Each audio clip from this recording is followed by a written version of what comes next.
रुद्रपुर एक औद्योगिक नगर है और विशेष रूप से पूरे उधमसिंह नगर में बहुत सारे उद्योग हैं और ईएसआई में 2 लाख से अधिक लोग यहाँ पर रजिस्टर्ड हैं। वह 2 लाख लोग जो उद्योगों में कर्मचारी हैं, बहुत छोटी उनकी तनख्वाहें हैं और अति निर्धन परिवार के लोग हैं और उनके यहाँ वह अपने इलाज के लिए ईएसआई का कंट्रीब्यूशन करते हैं और ईएसआई का कंट्रीब्यूशन करने के बाद ये अपेक्षा करते हैं कि ईएसआई विभाग के द्वारा उनके परिवार के सभी इलाज निःशुल्क होंगे। लेकिन पिछले कई दिनों से ईएसआई को लेकर बहुत बड़ी शिकायतें आ रही हैं। जितने हमारे 2 लाख मजदूर हैं वो बहुत त्रस्त नजर आते हैं। जो भी हमारी समीक्षा बैठकें होती हैं उन समीक्षा बैठकों में चर्चा होती है कि ईएसआई अस्पताल और ईएसआई विभाग कहीं ना कहीं उन मजदूरों के प्रति जो उनकी जवाबदेही है उन जवाबदेही को पूरा नहीं कर पा रहा और वह कहीं ना कहीं मजदूर हमारे परेशान, हैरान और बिल्कुल इलाज से तड़पते हुए भी नजर आते हैं। ये ईएसआई अस्पताल जिसे अब आरंभ हुए हुए 4 से 5 साल हो गए, वो एक सफेद हाथी के रूप में यहाँ नजर आता। यहाँ पर अभी भी परमानेंट स्थायी रूप से मुश्किल से 4 इनके जो पीजी जो डॉक्टर हैं वो हैं, बाकी सभी संविदा पर हैं और संविदा के डॉक्टरों की भी एक बहुत बड़ी सीमा है। वो बहुत पूरा समय यहाँ रहते नहीं है, उनकी उपलब्धता नहीं है। मरीज यहाँ आता है, उसके परिवार के लोग आते हैं, तड़पते रहते हैं, यहाँ सारा दिन उन्हें इलाज नहीं मिल पाता। यहाँ सुपर स्पेशलिटी नहीं होते, उनके ऑपरेशन नहीं हो पाते, अल्ट्रासाउंड की समस्या आती है, एक्सरे की समस्या आती है, इलाज के लिए, सर्जरी के लिए वो तड़पते रहते हैं और साथ ही साथ जो उनके रेफर करने की भी समस्या, वो भी बहुत बड़ी समस्या बन गई कि जिन चीज़ों का यहाँ इलाज नहीं भी हो पा रहा उनका भी यहाँ से रेफर नहीं हो पाता।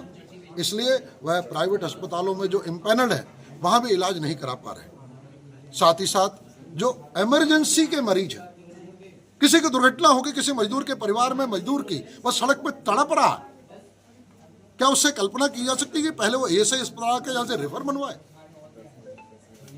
वह डिस्ट्रिक्ट अस्पताल से रेफर होते हुए इलाज के लिए प्राइवेट अस्पताल पहुंच जाता है, वहाँ रेफर नहीं मिलता और ईएसआई की सुविधा मिलने में उसे कई बार समस्या आती है।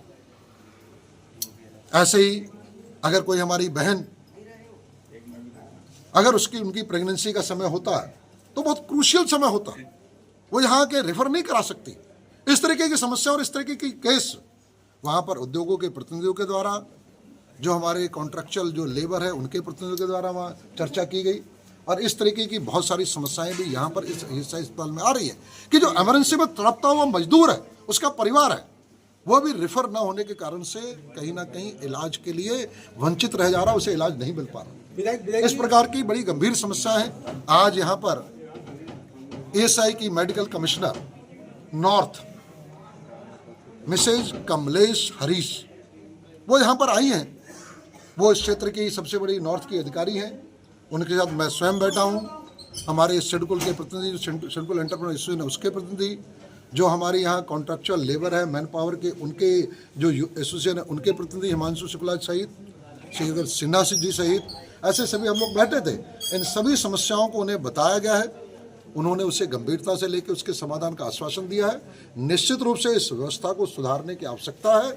माननीय सांसद अजय भट्ट जी इस विषय में कई बार चिंता जता चुके, मैं स्वयं चिंता जता चुका और इन व्यवस्थाओं को बहुत जल्दी ठीक किया जाना बहुत जरूरी है। यहाँ पर आने के बाद मैंने सारी अवस्थाओं को यहाँ के कमिश्नर से अवगत करा और मैं फिर यहाँ के प्रबंधन को चेतावनी दे रहा हूँ, सुधर जाओ।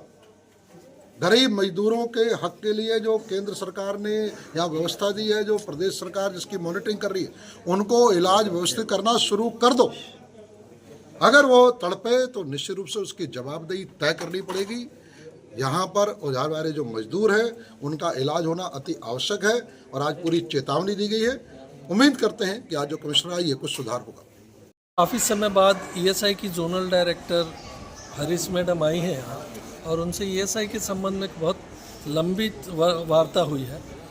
इसमें बेसिकली है कि ईएसआई में सुविधाएं, इतने बड़े हॉस्पिटल शायद इंडिया में कहीं नहीं होगा, बहुत कम जगह होगा और उसमें सुविधा नहीं होना एक बहुत बड़ी समस्या का कारण है। तो उन्होंने आश्वासन तो दिया ऐसा करने का। दूसरा सबसे बड़ी समस्या है रेफरल, कि पेशेंट अगर इमरजेंसी के कंडीशन में भी है तो उसे कहा जाता है कि आप उसको पहले यहाँ पर लेकर आइए, रेफरल बनवाइए।